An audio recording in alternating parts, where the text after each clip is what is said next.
लेकिन जिनका अधिकार था उन्हीं को वह नाद सुनाई दिया। नंददास जी महाराज ने लिखा, नाद अमृत को पंथ रंगीलो सूक्ष्म भारी, तेही मग ब्रजतीय चलें आन नहीं कोई अधिकारी। सब इसके अधिकारी नहीं हुए, इसलिए सबको यह सबके कर्णपथ में भी नहीं आया, सबको सुनाई भी नहीं दिया। ब्रज गोपियों ने सुना, दौड़ी हुई आई हैं, रासक क्रीड़ा हुई है। गोपेश्वर महादेव जहाँ स्वयं भगवान शिव ने, महादेव जी ने तो ब्रज लीला का सर्वत्र रसास्वादन किया है। सब जगह यात्रा भी जहाँ जहाँ गई वहाँ अधिकांश महादेव जी के, भगवान शिव के मंदिर जगह जगह हैं। विशेष करके जो मुख्य मुख्य लीला स्थल हैं वहाँ तो निश्चित रूप से महादेव जी विराजे हुए हैं। यहाँ ठाकुर जी से प्रार्थना की थी भगवान शिव ने, जिस समय भगवान ने उनको वरदान मांगने के लिए कहा कि आपके इस वृंदावन भूमि में मुझे नित्य निवास प्राप्त हो। आसुरी मुनि के साथ जब गए हैं तो गोपेश्वर रूप में यहाँ विराजे हुए हैं, गोपेश्वर महादेव का गोपी रूप में विराजे हुए हैं। आप सभी ने दर्शन किया। इसके उपरांत यात्रा क्रम में गोपीनाथ मंदिर, गोपीनाथ जी जो हैं ये भी बड़े जागृत विग्रह हैं। श्री मधु गोस्वामी जी के द्वारा ये प्रकट किए हुए विग्रह हैं। मधु गोस्वामी जी का जन्म बंगाल प्रांत का था, लेकिन जब कृष्ण मिलन की चटपटी हृदय में लगी, जब कृष्ण मिलन की इच्छा हृदय में जागृत हुई और जब यह सुना कि ब्रज में तो नित्य सानिध्य है भगवान का, ब्रज में आज भी श्याम सुंदर खेलते हैं, आज भी उनका अनावरण दर्शन होता है, तो यह सुनकर मधु गोस्वामी जी महाराज की जो उत्कंठा थी, जो ललक थी, वह और तीव्र हो गई। बंगाल से वृंदावन धाम आए, इस ब्रजभूमि में आए। ब्रजभूमि में आने के बाद भी बहुत से मंदिरों में घूमे, बहुत से मंदिरों में दर्शन किया, लेकिन एक जो संतोषजनक शांति होती है उसका कहीं अनुभव नहीं हुआ। मधु गोस्वामी जी के द्वारा जो गोपीनाथ जी का विग्रह प्रकट हुआ, एक बड़ी विलक्षण रीति से इस विग्रह का प्राकट्य हुआ। विरह में पागल होकर घूमा करते थे मधु गोस्वामी जी महाराज। चारों ओर कहाँ है कृष्ण, कहाँ है कृष्ण, कहीं गिर जाते। विरह में एकदम आंखों से अश्रु की निर्झर धारा बहती रहती थी, संपूर्ण अंग गीला रहता था अश्रुओं के कारण। ऐसा तीव्र विरह, न खाने की सद्बोध, न रहने सहने की कोई परवाह, किसी प्रकार की कोई चिंता नहीं, बस एकमात्र ठाकुर जी का किसी तरह से दर्शन हो जाए, कृष्ण दर्शन की ललक हृदय में थी। यहाँ तक कि मधु गोस्वामी जी महाराज कई बार विरह में मूर्छित होकर गिर जाते थे। इसी धरा की बात है, इसी भूमि की बात है। विरह में एकदम पागल की भांति, उन्मत्त की भांति चारों ओर कोथाए कृष्ण कहते हुए जब घूम रहे थे, आवेश आया। कभी कदम वृक्ष पर ठाकुर जी का दर्शन हो जाता, ठाकुर जी अपना स्फुरण कराया करते। दर्शन कई प्रकार से होता है, एक दर्शन साक्षात दर्शन होता है और एक स्फूर्ति में दर्शन होता है। ठाकुर जी ने अपनी बाकी झांकी दिखाई और तुरंत गायब हो गए, ये स्फुरण है। तो कई बार स्फूर्ति उनको हुआ करती, कहीं कदम वृक्ष पर विराजमान श्याम सुंदर का दर्शन होता, फिर वहां दौड़ कर जाते, अरे कन्हैया यहाँ से भी गायब हो गया। वहां से दौड़ते, वो यमुना के तट पर बैठा हुआ है, यमुना जी की ओर दौड़ते, स्फुरण जैसे ही गायब होता, अरे फिर यहाँ से गायब हो गया। तो इस तरह से एकदम उन्मत्त की भांति इधर से उधर कृष्ण दर्शन की इच्छा में घूम रहे थे। यमुना जी के किनारे मधु गोस्वामी जी महाराज हा कृष्ण पुकारते हुए जब जा रहे थे, यमुना जी का जो जल था वह अगाध था, एकदम समुद्र की तरह यमुना जी का स्वरूप था। अगाध जल था, कगार पर चल रहे थे और विरह स्थिति थी, तो देह की सुधबुध नहीं, कोई प्राण की परवाह नहीं। तो अचानक से वो जो यमुना जी के किनारे की जो कगार थी, ढाई थी, वो खिसक गई। और जैसे ही ढाई नीचे ढही तो उसी के साथ साथ मधु गोस्वामी जी महाराज नीचे यमुना जी के अगाध जल में आए। बस यही समय था श्री गोपीनाथ जी के प्रकट होने का। जैसे ही ढाई के साथ गोपीनाथ मधु गोस्वामी जी नीचे आए, उसी समय श्री गोपीनाथ भगवान ने प्रकट होकर और उनको अपने हाथ में ले लिया। फिर भगवान भी भक्तवत्सल हैं, भक्त का कभी अनिष्ट नहीं होने देते, एकदम अपने अंक में ले लिया। और जैसे ही मधु गोस्वामी जी को ठाकुर जी का वह शीतल सुखद स्पर्श प्राप्त हुआ तो एकदम से मूर्छा टूटी। विचार करने लगे, अरे ये इतना शीतल, इतना आनंदप्रद स्पर्श किसका है। नेत्र खोलकर देखा, गोपीनाथ जी का दर्शन हुआ। अरे तुम तो वही हो जिसको मैं इतने समय से ढूंढ रहा था, जिसके पीछे विरह में पागल हो गया था। नेत्र भर के दर्शन किया। गोपीनाथ जी महाराज से, गोपीनाथ जी ने मधु गोस्वामी जी से उनकी इच्छा जानना चाहा। बोले अब तुम क्या चाहते हो। तो मधु गोस्वामी जी महाराज ने गोपीनाथ जी के सन्मुख हाथ जोड़कर एक ही प्रार्थना की कि आपकी जिस मनोहर छवि के दर्शन के लिए मैं इतने समय से लालायित था, उत्कंठित था, और इस छवि का दर्शन आज आपने कृपा करके मुझे दिया, तब मेरी एक ही इच्छा है कि यह मनोहर छवि सदा सर्वदा के लिए मेरे नेत्रों के सामने बनी रहे। उसी समय गोपीनाथ जी विग्रह रूप से उनके अंक में प्रकट हो गए।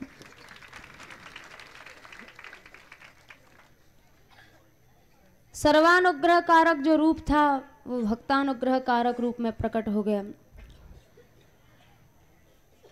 साक्षात गोपीनाथ जी महाराज को उस विग्रह में मधु गोस्वामी जी को गोपीनाथ जी का दर्शन हुआ करता था। भगवान के विग्रह वही है, लेकिन दो रूप हैं, एक सर्वानुग्रह कारक, एक भक्तानुग्रह कारक।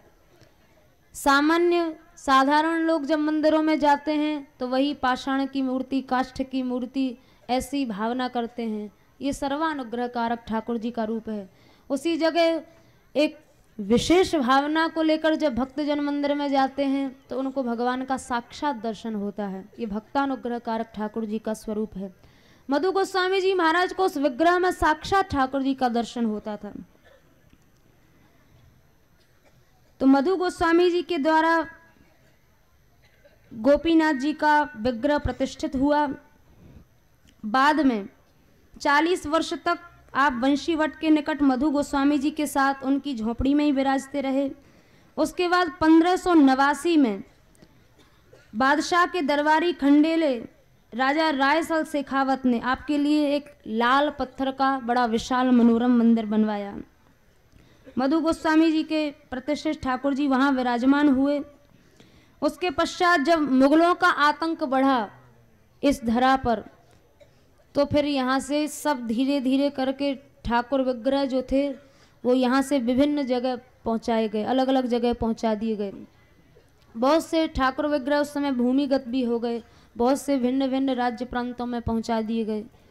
तो काम्यवन में ले जाया गया। ऐसा कहते हैं कि वर्तमान में गोपीनाथ जी का जो वास्तविक विग्रह है वो जयपुर में स्थित है, ऐसी लोगों की मान्यता है।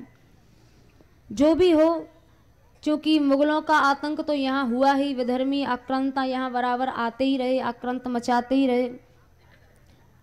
तो बार बार भगवत विग्रहों को इधर से उधर ले जाया गया। बहुत से ठाकुर विग्रह भूमिगत भी हुए, फिर समय समय पर उनको प्राकट्य भी हुआ और वे सब के सामने विराजे और उनका आज दर्शन सुलभ हो सका। गोपीनाथ जी के मंदिर के पश्चात राधा रमण जी का दर्शन किया। राधा रमण जी श्री गोपाल भट्ट गोस्वामी जी के विग्रह हैं, उनके द्वारा इनका प्राकट्य हुआ है। ये गोपाल भट्ट गोस्वामी जी श्रीमन चैतन्य महाप्रभु के परिकर में एक मुख्य पार्षद थे, जिनकी षड गोस्वामी गणों में भी गणना हुई। बड़े भावुक भक्त थे। चैतन्य महाप्रभु का इनको बड़ा अनुग्रह प्राप्त हुआ। एक बार चैतन्य महाप्रभु जी जब दक्षिण भारत में तीर्थाटन कर रहे थे तो गोपाल भट्ट गोस्वामी जी के पिता का नाम श्री वेंकट भट्ट जी था। तो वेंकट भट्ट जी के घर चैतन्य महाप्रभु जी रहे थे। उस समय गोपाल भट्ट गोस्वामी जी की जो अवस्था थी वो मात्र 11 वर्ष की थी, छोटे बालक थे। उस समय चैतन्य महाप्रभु ने उनको वैराग्यजनक उपदेश दिया और सुंदर शिक्षा दी। उस शिक्षा का ऐसा बालक के हृदय में गंभीर असर पड़ा कि जिस समय चैतन्य महाप्रभु जी वहाँ से जाने लगे तो गोपाल भट्ट जी महाराज भी उनके साथ चलने को तैयार हो गए। लेकिन महाप्रभु जी ने समझाया, अभी तुम्हारे माता पिता हैं, इनकी सेवा करो, इनके देहावसान के पश्चात तुम आ जाना वृंदावन भूमि में और रूप गोस्वामी जी और सनातन गोस्वामी जी के सानिध्य में निवास करना। धामवास करना चाहिए लेकिन महापुरुषों के संश्रय में करना चाहिए। महापुरुषों के सानिध्य में यदि धामवास नहीं किया जाता है तो कई बार उपासक पथ विच्युत हो जाता है। महापुरुषों की ही दिशा निर्देश में धामवास अथवा धाम यात्रा जो आप लोग कर रहे हैं पूज्य बाबा महाराज के दिशा निर्देशन में और उनके सानिध्य में, महापुरुषों के आश्रय से ही धामवास और धाम यात्रा सफल होती है। स्पष्ट कहा चैतन्य महाप्रभु ने, रूप गोस्वामी और सनातन गोस्वामी के सानिध्य में तुम जाकर वृंदावन में रहना। तो जब माता पिता का देहावसान हो गया गोपाल भट्ट गोस्वामी जी के, तो उसके बाद ये महाप्रभु जी की आज्ञा से वृंदावन पधारे। और जिस समय वृंदावन आए हैं तो उस समय अपने साथ शालिग्राम भगवान को साथ लेकर आए और उनकी नित्य सेवा पूजा किया करते। पर इनको कई बार मन में यह दुख भी हो जाता जब देखते कि रूप गोस्वामी जी अपने गोविंद देव जी को लाड लड़ा रहे हैं, सनातन गोस्वामी जी मदन मोहन जी को लाड लड़ा रहे हैं, मधु गोस्वामी जी गोपीनाथ जी को लाड लड़ा रहे हैं। तो इनको मन में कई बार यह दुख होता कि देखो इन सबके कितने सुंदर सेवित विग्रह हैं, लेकिन हमारे तो गोल मटोल ठाकुर जी हैं। अब इनको कहाँ से तो सुलाएं, किधर इनका मुख है, किधर इनके कर हैं, किधर इनके चरण हैं, यही समझ में नहीं आता। और एक बार ऐसा हुआ, कोई धनाढ्य व्यक्ति जो भावुक था, भक्त था, कोई भक्त सेठ वृंदावन में पधारा और जगह जगह सभी मंदिरों में ठाकुर जी का भोग प्रसाद और उनके पोशाक वस्त्र वितरण करने लगा। तो जिस समय गोपाल भट्ट गोस्वामी जी के पास वह आया तो जब उनका वस्त्र पोशाक देने लगा तो गोपाल भट्ट जी ने अपना मस्तक जो था वह नत कर लिया। मैं ये वस्त्र लेकर क्या करूँगा, यदि लेता हूँ तो फिर लेकर करूँगा क्या, मेरे तो ठाकुर गोल मटोल हैं, इनको कहाँ से ये सब वस्त्र धारण कराऊँगा। और यदि नहीं लेता हूँ तो ये देने वाला भी भक्त है, इसकी भी अवमानना होगी, इसका अपराध होगा, तो क्या करना चाहिए। इस विचार में पड़ गए गोपाल भट्ट जी महाराज। और उस समय वहाँ उन्होंने जो पद गान किया, झूलो झूलो मेरे गंडकी नंदन, जैसे कढ़ी पकौड़ी फोरो ऐसे लिपट्यो चंदन। आपका तो स्वरूप ही ऐसे है जैसे कढ़ी के बीच में जो पकौड़ा होता है गोल गोल, वहाँ उन्होंने यह पद गान किया। हाथ न पाँव नैन नहीं नासा, ध्यान नहीं होता आनंदन। ना आपके कर दिखाई पड़ता है, न चरण दिखाई पड़ता है, किधर मुख है, किधर नासिका है, कहाँ चंदन लगाऊं, कहाँ वस्त्र धारण कराऊं, कहाँ आभूषण धारण कराऊं, कुछ समझ में ही नहीं आता। तो जब यह उनके अंदर भाव जागृत हुआ, यह पद जब उन्होंने गाया और मन में साथ में थोड़ा सा दुख भी था कि यदि मेरे भी ऐसे कोई, मेरे पास भी ठाकुर जी का कोई ऐसा विग्रह होता, मेरे प्रभु भी ऐसे रूप में होते, ऐसा उनका आकार होता तो बढ़िया से उनकी सेवा पूजा की जाती, दुख भी था। तो उसी समय ठाकुर जी ने उनके ऊपर कृपा की, क्योंकि प्रभु बड़े दयालु हैं। जब वे नामदेव जी के लिए ब्रह्म राक्षस में से प्रकट हो सकते हैं, प्रहलाद जी के लिए खंबे में से प्रकट हो सकते हैं, तो फिर उन गोपाल भट्ट जी के लिए शालिग्राम में से प्रकट क्यों नहीं हो सकते। शालिग्राम शिला से ठाकुर जी एकदम त्रिभंगी ललित उनका स्वरूप ठाकुर जी का विग्रह प्रकट हो गया। जिस समय हाथ में वंशी लिए हुए यह सुंदर स्वरूप गोपाल भट्ट गोस्वामी जी को दिखाई पड़ा, सामने वह धनाढ्य से खड़ा हुआ था, भक्त भी था, वस्त्र उससे स्वीकार किए, ठाकुर जी की पोशाक आदि स्वीकार की। सेवा प्राकट्य ग्रंथ के अनुसार संवत 1599 में उस शुभ दिवस को वैशाख मास की पूर्णिमा तिथि थी, इसलिए आज भी इसी तिथि पर राधा रमण जी का वृंदावन में आज भी इसी तिथि पर प्राकट्य उत्सव मनाया जाता है। गोपाल भट्ट जी वृंदावन वास करते हुए 62 वर्ष तक राधा रमण जी की सेवा में रहे और इस तरह से गोपाल भट्ट जी के द्वारा राधा रमण जी की स्थापना हुई। ये उनके द्वारा प्रकटित और उनके सेवित विग्रह हैं, बड़े जागृत ठाकुर हैं। इसके पश्चात निधिवन यात्रा गई, जहाँ आप लोगों ने दर्शन भी किया होगा, जहाँ से श्री स्वामी जी महाराज ने, श्री स्वामी हरदास जी महाराज ने बांके बिहारी जी को, जो वृंदावन के प्रमुख ठाकुर माने जाते हैं, उनको प्रकट किया। निधिवन में ही स्वामी जी महाराज अपनी नित्य निकुंजोपासना की भावना किया करते थे। स्वामी हरदास जी महाराज को निकुंज उपासना का प्राकट्यकर्ता माना गया है। इनके संप्रदाय में निकुंज उपासना प्रधान उपासना है और ऐसे महापुरुष थे, ऐसे अकिंचन महापुरुष, ऐसा इनका वैराग्य में जीवन, ऐसा कहते हैं बिहारी जी को जब इन्होंने प्रकट किया तो बिहारी जी के चरणों से प्रतिदिन कुछ स्वर्णिम मोहरें निकलती थीं। उन स्वर्णिम मोहरों से स्वामी जी महाराज प्रतिदिन बिहारी जी को 56 भोग लगाया करते थे, प्रतिदिन 56 भोग। और स्वयं ऐसा नहीं कि 56 भोग के नाम पर अपनी भी कोई अच्छे वस्तु पदार्थ खाने की इच्छा को कोई पूर्ण करने का प्रयास था। वो तो अनन्य ठाकुर जी के उपासना में लगे रहते और पूर्ण विरक्त में उनका ऐसा जीवन था। प्रतिदिन भगवान को, बांके बिहारी लाल को 56 भोग लगाते और स्वयं केवल चना आदि, वो भी थोड़ा बहुत चना खाकर और अपना जीवन व्यतीत किया करते। ऐसा भी सुना गया है कि प्रतिदिन एक बाटी, एक अंगा बाटी स्वामी जी महाराज बना लिया करते और रात्रि के समय जब बिहारी जी को शयन कराया करते तो उसके पूर्व 7 बार ऊपर से नीचे तक वार फेर किया करते थे, जिससे बिहारी जी की जो नज़र गुजर है वो सब इस बाटी में आ जाए और उस बाटी को वे स्वयं पा लिया करते थे। ऐसे विरक्त महापुरुष निधिवन में जाकर जब भावना किया करते थे तो प्रतिदिन, यूँ तो ये संपूर्ण धरा जो है, संपूर्ण वृंदावन की ये संपूर्ण भूमि ही कृष्ण लीलामयी है, लेकिन निधिवन की एक निश्चित स्थान पर एक निश्चित निकुंज को स्वामी जी प्रतिदिन प्रणाम किया करते थे, रोजाना प्रणाम करते थे। तो इनके जो शिष्य परिकर था वो भी बड़ा विस्मित था कि ये एक निश्चित स्थान पर और प्रतिदिन स्वामी जी इस तरह से बहुत देर तक नेत्र बंद करके बैठते हैं, फिर उस स्थान को निहार लेते हैं, फिर कभी अश्रुपात होने लगता है, फिर हंस लेते हैं, फिर वहाँ कुछ गा भी लेते हैं, फिर प्रणाम कर लेते हैं।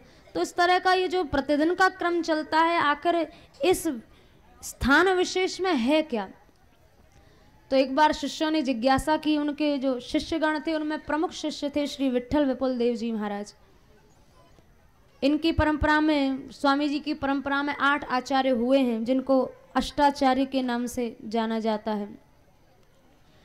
तो विट्ठल विपुल देव जी महाराज ने अन्य शिष्यों की भी जिज्ञासा देखकर हाथ जोड़कर प्रार्थना की, गुरुदेव आप इस तरह से एक विशेष स्थान को प्रतिदिन प्रणाम किया करते हैं, हाथ जोड़कर रो भी लेते हैं, गा भी लेते हैं, हंस भी लेते हैं और कई बार तो आपको वार्तालाप करते हुए भी देखा है। आखिर इस स्थान पर है क्या? सब शिष्यों की ऐसी जिज्ञासा है, सब जानना चाहते हैं, आप कृपा करके आप हमें बताएं। तब स्वामी जी महाराज ने उस निकुंज की ओर इशारा किया, संकेत किया और कहा, इशारा करके कहा उधर देखो। अब जैसे ही देखा तो स्वामी जी की कृपा से उनके सब जो शिष्य परिकर था उन सब को वहाँ एक दिव्य रंग महल का दर्शन हुआ और रंग महल के भीतर बांके बिहारी लाल विराजे हुए हैं, ऐसा उन सबको साक्षात्कार हुआ। अब थोड़ी ही देर बाद स्वामी जी महाराज ने इधर जब शिष्यों को दर्शन करा दिया, थोड़ी देर बाद शिष्यों ने देखा कि अब ना वहाँ कोई रंग महल है, ना किसी प्रकार का कोई विग्रह है। अभी अभी जिस ठाकुर विग्रह का दर्शन किया था वो भी वहाँ से अंतर्हित हो गए, गायब हो गए। तब वहाँ वो जो शिष्य परिकर था उन सब ने प्रार्थना की स्वामी जी महाराज से। विशेष करके जो उनके मुख्य शिष्य थे विट्ठल विपुल देव जी महाराज, उन्होंने हाथ जोड़ के प्रार्थना की, है गुरुदेव, मैं आपकी इसी कृपा का इच्छुक हूँ कि जो अभी अभी आपने बांकी झांकी का हमें दर्शन कराया, ये बांकी झांकी हम सभी को नित्य प्रति प्राप्त हो। तब वहाँ स्वामी जी की आज्ञा से और उनकी विट्ठल विपुल देव जी महाराज की इच्छा से वहाँ भक्तवत्सल भगवान उनकी शुभ इच्छा को पूर्ण करते हुए उसी स्थान से जहाँ प्रणाम किया करते थे स्वामी जी, उसी स्थान से बिहारी जी भक्तों पर कृपा करने के लिए मार्गशीर्ष शुक्ल पंचमी के शुभ दिन में और निधिवन से उनका प्राकट्य हुआ, निधिवन में प्रकट हुए, जो बिहार पंचमी के नाम से वह शुभ दिन जाना जाता है। और विट्ठल विपुल देव जी महाराज अपने गोद में बिहारी जी को लेकर बाहर आए और उसके बाद वहाँ उनकी स्थापना की गई। जैसे ही निधिवन में बिहारी जी प्रकट हुए, चारों ओर अब तो स्वामी जी का जो सुयश था, जो नहीं जानते थे उन्हें वे भी जान गए, चारों ओर यश फैला, चारों ओर नाम हुआ। बड़े लाड़ चाव से स्वामी जी के द्वारा उनकी सेवा होने लगी। इनके विषय में भक्तमाल आदि ग्रंथों में बड़ी प्रशंसा की गई है। अनन्य नृपति स्वामी श्री हरिदास, भक्तमाल जी में इनको अनन्य नृपति की छाप दी नाभाजी महाराज ने। श्री कुंज विहारी से ये बिन जिन छिन न करी काहू की आस, सेवा सावधान अति जानी सुघर गावत दिन रसरास। बड़े बड़े राजा महाराजा इनके द्वार पर खड़े रहते थे पर कभी किसी से आशा नहीं की। बड़े बड़े राजा महाराजा इनके दर्शन करने के लिए आया करते थे। तो निधिवन में स्वामी जी के द्वारा बिहारी जी का प्राकट्य हुआ। उसके पश्चात और जो इस भूमि के मुख्य ठाकुर हैं, जैसे राधा दामोदर जी हैं, जीव गोस्वामी जी महाराज के ठाकुर। जीव गोस्वामी जी रूप जी महाराज के प्रधान शिष्यों में थे, उनके प्रधान शिष्य थे। जीव गोस्वामी जी को वैष्णव राज्य का, विद्वत वैष्णव राज्य का बहुत बड़ा प्रकांड पंडित माना गया, क्योंकि इन्होंने जिन जिन ग्रंथों की रचना की वे निश्चित ही वे सभी ग्रंथ बड़े विलक्षण हैं। इनके द्वारा रचित गोपाल चंपू, हरिनामामृत, व्याकरण, सर्व संवादनी, टीका, षट संदर्भ, ये सभी ग्रंथ अनुपम है, विलक्षण हैं। इनके द्वारा राधा दामोदर जी का प्राकट्य हुआ। 125 वर्ष तक राधा दामोदर जी इन्हीं के द्वारा सेवित हुए। राधा, ये जो इनके विग्रह थे, ये इनको इनके गुरुदेव रूप गोस्वामी जी के द्वारा इनको प्राप्त हुए थे। बाद में जो इनकी ख्याति हुई वो जीव गोस्वामी जी के राधा दामोदर, इस तरह से इनको ख्याति प्राप्त हुई, क्योंकि बाद में जीव गोस्वामी जी महाराज ने इनकी सेवा की। राधा दामोदर जी उसके बाद जयपुर आ गए। मंदिर में सनातन जी के द्वारा, सनातन गोस्वामी जी के द्वारा दी हुई गिरिराज शिला विद्यमान है, जिसकी परिक्रमा कर लेने से ऐसी मान्यता है कि गिरिराज परिक्रमा का पूर्ण फल मिलता है। शिला में ठाकुर जी की वंशी, लकड़, श्रीचरण और गाय के खुर, ये 4 चिन्ह का दर्शन है। उसके अलावा मंदिर में जयदेव जी के विग्रह, राधा माधव जी, कविराज कृष्णदास जी के, राधा वृंदावन चंद्र जी और भूगर्भ गोस्वामी जी के छैल चिकनिया जी और भी बहुत से महापुरुषों के द्वारा प्रकट किए हुए जीवित जागृत विग्रह वहाँ स्थापित हैं। उन सभी का आप लोगों ने दर्शन किया होगा। इनके अतिरिक्त भी वृंदावन में तो इतने ठाकुर हैं कि उनका केवल नामावली का ही यदि स्मरण कर लिया जाए तो वही पर्याप्त है। श्यामानंद जी के राधा श्याम सुंदर जी, लोकनाथ गोस्वामी जी के राधा विनोद जी और श्री हरिराम व्यास जी महाराज के युगल किशोर जी, भक्तिमती मीराबाई के गिरधर गोपाल, लाला बाबू के कृष्णचंद्र जी, सुसेव्य राधा कृष्णचंद्र जी महाराज, इन सभी मंदिरों में आप लोग गए ही। आप सब ने इन विग्रहों का दर्शन किया। एक और प्रमुख ठाकुर अभी शेष हैं, श्री राधा वल्लभ लाल जी। हरिवंशी संप्रदाय और हरिदासी संप्रदाय, ये वृंदावन में राधा वल्लभ जी और श्री बांके बिहारी लाल ये प्रमुख ठाकुर माने जाते हैं इस भूमि के। राधा वल्लभ लाल जी के प्राकट्यकर्ता हित हरवंश जी महाराज हैं, जो राधा रानी के अनन्य उपासक हैं। और इनकी ऐसी उपासना है हित हरिवंश जी महाराज की कि राधा रानी और श्याम सुंदर का जो दूल्हा दुल्हन स्वरूप है उसकी उपासना इन्होंने स्थापित की। श्री हरिवंश गोसाई भजन की रीति सकृत को जानी है, भक्तमाल जी में लिखा है। इनकी जो पूजा पद्धति, इनकी जो उपासना पद्धति है वो इनकी कृपा से कोई ही जान सकता है। गुरु जी की आज्ञा से राधा रानी के अनन्य उपासक श्री हित हरिवंश जी महाराज का चरित्र लिखने के लिए जब नाभाजी महाराज बैठे, क्योंकि गुरुदेव की आज्ञा से उन्होंने भक्तमाल ग्रंथ का सृजन किया, तो जिस समय गुरुदेव की आज्ञा से नाभाजी महाराज बैठे तो गुरुदेव की अपने आप आज्ञा, उनका ऐसा आदेश था कि तुम जिस भक्त का चरित्र लिखने बैठोगे उसका जब ध्यान करोगे तो उसका अपने आप सामने तुम्हें सब कुछ चरित्र चित्रण सामने आ जाएगा। वो स्वयं आकर अपने चरित्र को लिखवाएगा। तो जब हित हरिवंश जी महाराज का ध्यान करने बैठे तो नाभाजी महाराज को ध्यान में हित हरिवंश जी आए ही नहीं।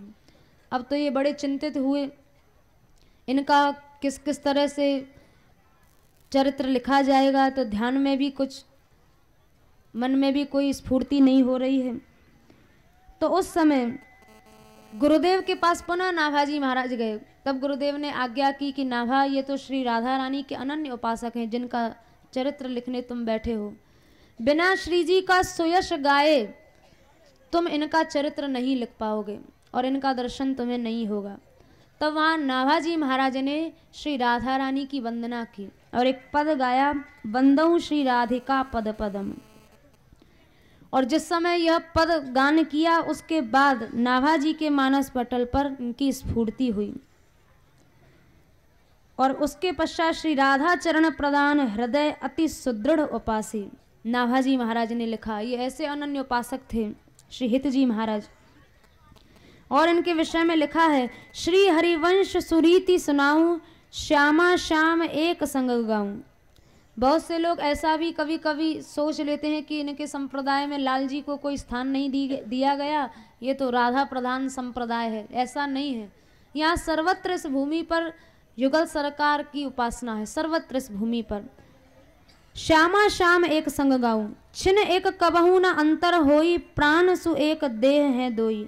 राधा संग बिना नहीं श्याम, श्याम बिना नहीं राधा नाम। सेवक वाणी में इन्हीं के आगे चलकर बाद के जो परवर्ती आचार्य हुए हैं, आचार्य परंपरा में सेवक जी महाराज ने इनके विषय में लिखा, हितजू की रीति को लाखन में एक जाने, श्री राधा ही प्रधान माने, पाछे श्री कृष्ण ध्याइए। इतना अवश्य है कि श्री जी के प्रधान उपासना जरूर है, लेकिन साथ में लाल जी की उपासना भी है, प्रिया प्रियतम की उपासना है। प्रथम राधा रानी का ध्यान करते हैं और बाद में श्री श्याम सुंदर का ध्यान किया करते हैं। श्री हित जी महाराज के विषय में ऐसा पढ़ने सुनने को मिलता है कि हित जी महाराज, इनको साक्षात वंशी का अवतार माना गया, वंशी के अवतार थे। इनके द्वारा वृंदावन में मानसरोवर, सेवा कुंज, रासमंडल और वंशीवट, ये 4 स्थल हित जी महाराज के द्वारा प्रकट हुए। महाप्रयाण हुआ विक्रम संवत 1609 आश्विन शुक्ल पक्ष पूर्णिमा के अवसर पर। आपके द्वारा रसोपासना का बड़ा चारों ओर संसार में प्रचार प्रसार हुआ। वृंदावन धाम में यहाँ के सभी जो मंदिर हैं, उन मंदिरों में 3 विग्रह ऐसे हैं जहाँ राधा रानी की विग्रह रूप में सेवा नहीं है, गादी रूप में सेवा की जाती है। श्री बांके बिहारी जी, राधा वल्लभ जी और श्री राधा रमण जी। बांके बिहारी जी जो स्वामी जी के ठाकुर जी हैं, राधा वल्लभ जी जो श्री हित जी महाराज के प्रकट किए हुए विग्रह हैं, और राधा रमण जी जो गोपाल भट्ट गोस्वामी जी महाराज के ठाकुर हैं।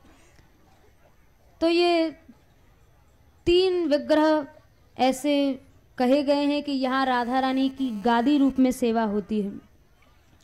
तो आज के यात्रा क्रम में जो जिन जिन मंदिरों का आप लोगों ने दर्शन किया, उनके यूँ तो यहाँ इतने स्थापित विग्रह हैं आचार्यों के द्वारा कि उनका यदि नामावली का भी पाठ किया जाए तो उसमें भी बहुत समय लग जाता है। लेकिन प्रमुख जो ठाकुर थे उन लोगों की उनकी हमने संक्षेप में उनका इतिहास श्रवण किया। जय श्री राधे।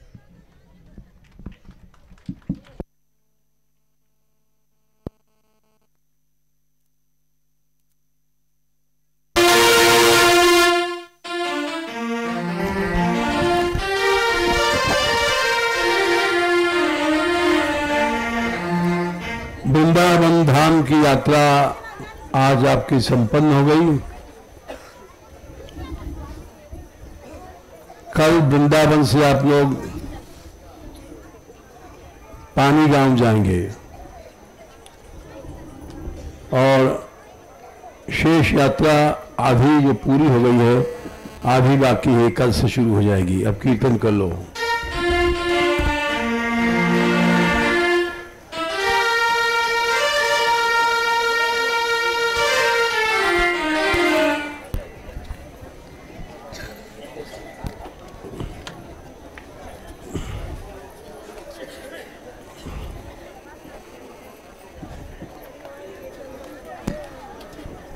बेटा कैसे दो पकड़ लिया।